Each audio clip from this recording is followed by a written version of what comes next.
Baik, Assalamualaikum warahmatullahi wabarakatuh. Selamat berjumpa kembali di mata kuliah Antena dan Komunikasi RF. Kita sekarang ada di pertemuan sesi ke-7. Seyogianya di pertemuan ke-7 ini nanti akan ditambahkan dengan live session. Untuk live session nanti kita bisa schedulekan kembali kapan waktu yang tepat untuk bisa kita mengadakan live session. Di pertemuan ke-7 ini sebenarnya ada materi juga, ya, sebelum nanti di pertemuan ke-8 ujian tengah semester, materi yang akan dipelajari di sesi 7 ini mengenai aplikasi dan komunikasi gelombang radio. Tentunya di sini beberapa hal yang terkait adalah materi mengenai resonansi spin elektron, ya. Di sini resonansi spin elektron ini merupakan peristiwa terjadinya resonansi magnetik pada elektron oleh adanya interaksi magnetik antara elektron dengan medan magnet dari luar. Nah, ini resonansi spin ini menjadi dasar juga di sini ada beberapa rumus-rumus terkait, ya, yang mengakibatkan bahwa di situ bila suatu coupling tertentu yang bersifat paramagnetik, ya, dimasukkan ke dalam magnet kuat yang homogen akan mengalami interaksi magnetik. Jadi lebih kepada bagaimana interaksi magnetik di dalam bahan-bahan paramagnetik, ya. Dan kemudian juga dibahas mengenai radar, ya. Radar ini merupakan salah satu sistem telekomunikasi yang juga digunakan. Tetapi di sini telekomunikasi di sini dimaksudkan bukan mengirimkan informasi. Mungkin selama ini yang kita ketahui bahwa telekomunikasi ini biasanya kan kita mengirimkan informasi sehingga informasi tersebut bisa sampai ke tujuan melalui gelombang radio atau gelombang mikro. Nah, radar di sini gelombang mikronya ini digunakan adalah untuk mendeteksi, ya, untuk mendeteksi terutama di sini adalah pertama adalah jarak, ya, jarak dari objek yang mau kita deteksi. Jadi apabila misalkan dalam radar bandara gitu, ya, pesawat ini posisinya sedang di mana dan berada pada jarak berapa dari pusat radar.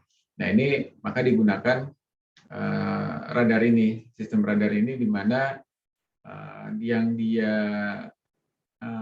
sistem yang dia manfaatkan adalah pantulan dari gelombang elektromagnetik dari benda tersebut. Jadi selain daripada jarak, ya, juga bisa dideteksi karakteristik dari benda tersebut, apakah ini logam atau tumbuhan atau misalkan awan atau berbagai hal. Nah, ini bisa dideteksi dengan radar. Nah, bagaimana cara mengetahui jaraknya? Tentunya ada rumus tertentu dan di sini pantulannya, ya. Jadi ketika pulse sinyal dari radar ini kemudian dikirimkan dan di situ otomatis akan ada waktu, ya, time ketika dia kembali ke radar tersebut, time-nya berapa. Nah, ini kemudian jaraknya bisa ketahuan, ya, rumus dasar fisika, ya, dibagi dua, tapi di situ juga menggunakan lambda, ya, di mana S sama dengan V dikali T, ya, itu adalah jarak adalah kecepatan dikali waktu, ya. Jadi kecepatan di sini adalah kecepatan si gelombang elektromagnetik atau lambda, yaitu 3 kali 10⁸ dikali waktunya. Tapi di sini di radar ini karena jaraknya ini yang kita ketahuinya itu adalah setengahnya. Kalau SV kali T ini kan dengan waktu tempuh yang full, ya. Tapi ini adalah di tempat di mana benda itu terdeteksi adalah setengah dari waktu yang diperlukan. Jadi di situ S sama dengan V dikali T dibagi 2, ya, dibagi 2 artinya jarak yang realnya adalah dibagi 2 dari pertama kali pulse ini dikirimkan sampai terdeteksi benda tersebut. Nah, ini frekuensi kerja yang digunakan radar ini rata-rata antara 3 sampai 10 GHz, ya. Tergantung nanti jenis-jenis radarnya. karena banyak sekali bidang-bidang yang menggunakan radar ini, sehingga jenis radar ini banyak sekali digunakan, dan nanti jenis radar tertentu akan menggunakan frekuensi tertentu ya. Dari 3 sampai 10 GHz ini memang terlihat bahwa untuk gelombang mikro ini dengan frekuensi 10 GHz ya, frekuensi yang cukup tinggi, ini mudah sekali terganggu oleh berbagai hal ya. Contohnya misalkan kita bicara tentang radar BMKG ya, radar cuaca. Bagaimana kita bisa mendeteksi cuaca itu menggunakan radar juga ya. Nah, di situ misalkan ketika terjadinya hujan, ya ini 10 GHz ini lebih banyak terganggu dibanding frekuensi dari 3 GHz. Sehingga daya gelombang sebagian itu gangguan itu karena terserap oleh air, jadi tidak maksimal. Di situ misalkan ketika ada pesawat dideteksi oleh radar bandara ketika cuacanya sedang hujan, itu tentunya otomatis akan sedikit mengalami gangguan apabila frekuensi kerja yang digunakan radar tersebut berada pada 10 GHz. Nah, dibandingkan dengan frekuensi 3 Hz, itu tidak terlalu banyak gangguan ya si radar ini. Namun juga selain gangguan dari hujan tadi, bisa saja juga beberapa hal yang mengganggu frekuensi kerja radar, contohnya misalkan dari rotator antenanya. Ini kan radar ini berputar 360 derajat, terus gitu. Nah, ketika rotatornya tidak maksimal, itu otomatis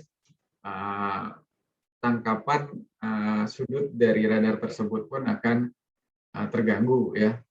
Kemudian selain hujan tadi keadaan cuaca, weather ya, bisa panas, dingin, ataupun ada angin. Kemudian ada rangkaian elektronik, misalnya penguat, filter, dan sebagainya. Kemudian ada sinyal radar dari sumber lain. Nah, penguat misalkan ada yang interference sinyal radar di frekuensi tersebut. Nah, ini tentang radar ya, tentunya memang basicnya adalah dari efek Doppler ya, nanti bisa dipelajari ya. Kemudian yang terakhir tentang komunikasi gelombang mikro. Di sana ada pembagian frekuensinya. Memang frekuensi gelombang mikro ini yang digunakan frekuensinya dari 1 GHz sampai 40 GHz ya.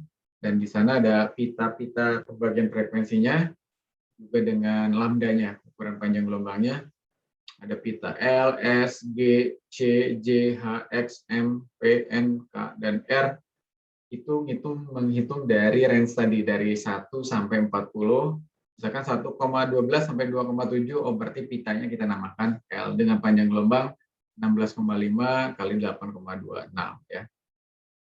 Nah, di mikro ini juga tadi ada pembangkit yang pertemuan sebelumnya kita bahas, yaitu ada klistron, magnetron, kemudian ada dioda semikonduktor, ada penguatnya juga ada TWA dan TWT ya, di sini dibahas kembali.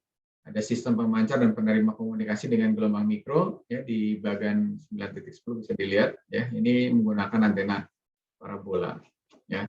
Kemudian juga ada satelit komunikasi ya, ini berbicara komunikasi satelit ya. Kemudian ada termoakustik tomografi, dan juga terakhir ini ada beberapa contoh hasil citra menggunakan tadi TAT. Nah, itu silakan rekan-rekan nanti dipelajari kembali ya di sesi 7 ini, dan nanti kita jadwalkan untuk live session pembahasan persiapan untuk ujian tengah semester minggu depan. Memang minggu tenang, nah minggu depannya lagi mungkin sudah mulai ujian tengah semester. Ya, seperti biasa di sesi 7 jangan lupa untuk dikerjakan kuis dan juga tugas-tugasnya, karena itu menjadi bagian dari absensi. Terima kasih banyak. Nanti Bapak hubungi ketua kelasnya untuk pertemuan live session. Assalamualaikum warahmatullahi wabarakatuh.